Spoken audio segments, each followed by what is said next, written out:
Mars 2012, Mohamed Achamlan est interpellé à son domicile au sud de Nantes. Considéré comme dangereux, il est à la tête du groupe djihadiste Força Naliza, dissous par le ministre de l'Intérieur depuis. Il y déclarait notamment « La violence dont les musulmans font l'objet chaque jour va se transformer en bain de sang ». Dans le disque dur de son ordinateur, les policiers ont mis la main sur un fichier intitulé « Cible », comprenant une liste de plusieurs commerces juifs, dont 5 de l'enseigne hypercachère. Mais selon son avocat, Mohamed Achamlan n'avait pas l'intention de passer à l'acte. Aujourd'hui, ce qu'on veut nous faire croire, c'est qu'en droit français et devant la justice française, pour condamner une association de malfaiteurs terroristes, il suffit de démontrer la potentialité d'une action et non plus de démontrer le projet.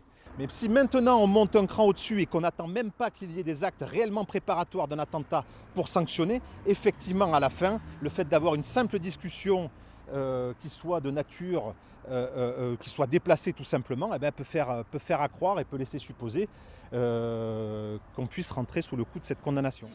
L'enquête a permis de démontrer l'organisation très structurée et quasi militaire du groupuscule dirigé depuis Nantes. Des armes avaient été saisies. En 2013, nous avions rencontré le père de Mohamed Achamlan. Pour lui, son fils a basculé dans un islam radical par sentiment d'injustice.